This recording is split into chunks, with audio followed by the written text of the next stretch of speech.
Yo ka-network, good morning no? Visor down, yan. So ang topic natin ngayon ay review. Yes, review. Kung napansin nyo, meron akong vlog nung last time, hindi ko lang maalala kung kailan no, na ang ginawa ko ay ang title ay mga ayoko sa Honda Beat. So medyo okay yung information na yun, pero ngayon mas dadive tayo sa information tungkol kay Honda Beat kasi katulad ngayon na gamit ko na siya ng 6 months o 5 months plus. So siguro may karapatan na ako i-review to, mga ka-network. Kaya ang topic natin ngayon ay Honda Beat FI version 2 review intro.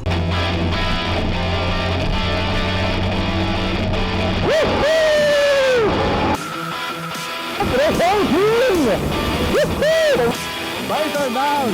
Yun o! Mga ka-network, Visor down! 100! Woo!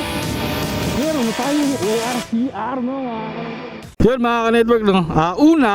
Una sa i-review natin dito ay ang compartment no, mga ka-network. Ang compartment niya ay 11 liters.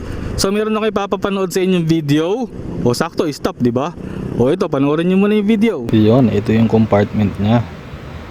Kasi yung kapote tsaka baunan. So dito ko nilalagay yung baunan ko. Kapag inayos mo yung lagayan mo, nakaganto to dito. Kasi rin yung pouch bag. Ayan. Kasi itong mga waterproof case ko. Ayan, so that's the 11 liters. Yun, so mga ka-network kayo ng video no. Technically kasya talaga yung, hindi nga kasya yung helmet, pero kasya naman yung baunan ko. Tsaka kapote.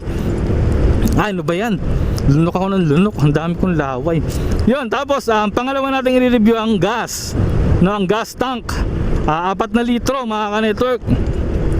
Kaya medyo malaki-laki na yun. Marami-rami ka nang malalagay. Tapos since na natapik na natin yung gas tank, ang next natin itatopic ay ang fuel efficiency niya. So fuel inject na siya mga ka-network. Wahoo! Yun, so fuel inject na siya. Matipid sa gas. May eco mode mga ka-network. Eco mode, yun. So eco mode, para mas lalong tumipid sa gas. So kung napanood nyo yung mga luma nating vlog, tinapik natin kung paano mapapalabas ang eco mode at kung paano mawawala ang eco mode at tuwing kailan mawawala ang eco mode. Yun mga ka-network. Tapos mga ka-network na yung panel niya, itong panel niya, isang analog or manual at saka isang digital na mga ka-network no.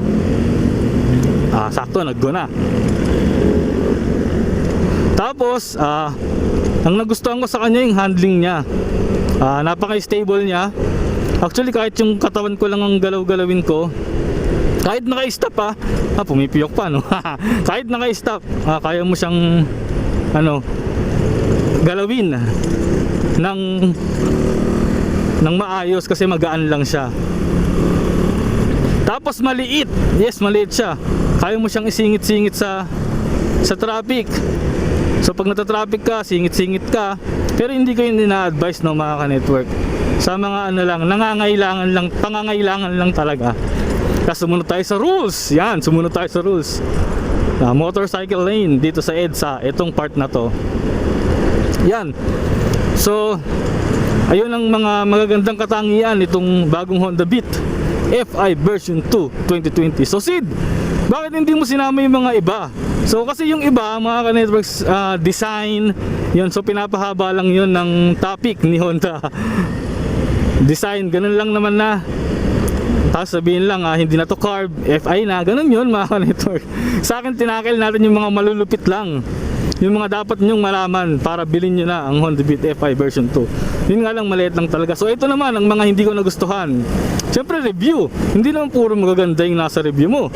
Sasabihin mo din kung ano yung hindi mo nagustuhan. So ang hindi ko nagustuhan sa kanya, sa sobrang gaan niya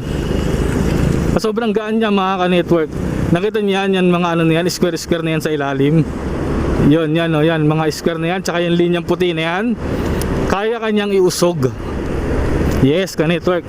Sobrang gaan niya, pag napadaan ka dyan, medyo magwawabol o wiwigel yung puwet mo. Para kang nakembot. Yan, kaya ngayon, sasabihin mo ngayon, hayop na gulong to ni Honda Beat, ang dulas. Yun mga ka-network ha.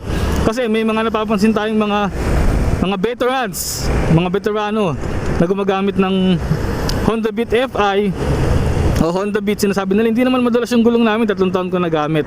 Nasa pagpapatakbo yan. So para sa mga bago, yun po ang reason. Ayun ang naobserbahan ko dito sa EDSA.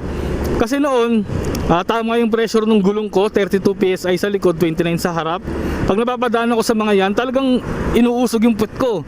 Inuusog, talagang napapakembot ka talaga. Tapos sabihin ko, ang dulas ng gulong.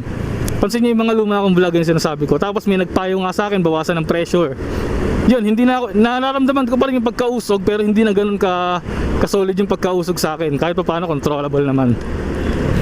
So, tapos naman, yung talagang mga nagpo-post naman sa group natin na talagang nadulas talaga sila, yung bumalibag.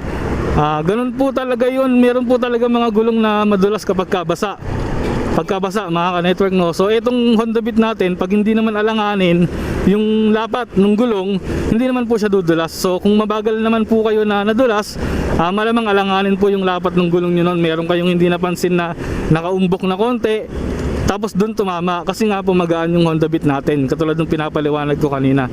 Kayang ikembot yung mga puwet natin kapag ka nadaan tayo dun sa malubak na yon o na nakausling something na yon. Ganun po yung paliwanag nun.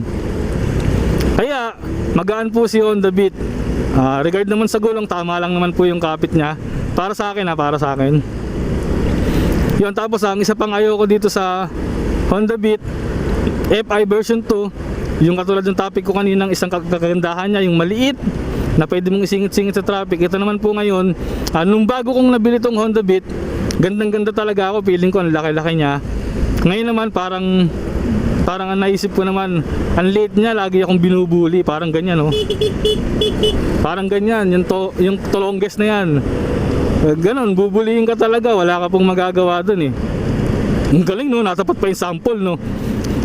Yun, so yun, sa sobrang late niya, hindi ka niya mapapansin. Katulad nun, nasa tamang linya ako, malayo pa lang, nandito na talaga ako, hindi talaga ako nalipat. Tapos siya biglang out of nowhere, biglang gaganon, siguro hindi niya ako napansin, hindi natin alam.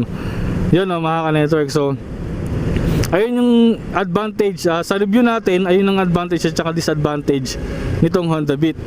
Meron pang isa yung sinasabi nila, yung sa harapan na brake pad, yung ik-ik na tunog. Mukhang common eh, kasi napansin ko ang dami nagpo-post na ganun. Yun lang naobserbahan ko, no, mga ka-network, no. Ba't ang dami nagpo-post? So mukhang common. So technically ang brake pad masyadong makapal, hayaan nyo lang. Kung hindi kayo nalubak, note, kung hindi kayo nalubak, hayaan nyo lang. Pag napudpud ng konti yung brake pad, mawawala din yan. Pero kung nalubak kayo, katulad ng sa akin, medyo nabingkong ng konti. So pag may budget, baka bibili tayo ng bagong disc brake, no, ka-network, at medyo quality na yung bibili natin para kung sakaling malubak man. Tapos isa pa, yung headlight niya malabo. Kaya pinalitan ko na ng Makoto, yun, no? Makoto, yan. Kaya pinalitan ko na siya ng Makoto. Tapos wala siyang hazard, so pinalagyan ko na rin siya ng hazard para pag naulan. Yan, so ingat lang din kayo, mga ka-network, pag malakas ang ulan, magaan si Honda Beat, hinahangin tayo. Yun, so that's it for today. Masyado nang mahaba yung vlog, parang mahirapan na naman tayong i-upload to. So hanggang dito na lang. Ayun ang review na Honda Beat FI 2019 version 2, mga ka-network, no. So kung meron akong kulang na nasabi, comment down below na lang. Try nating alamin kung ano yung kulang kong nasabi. Next vlog, sige, ito topic natin. So see you bukas. Peace out.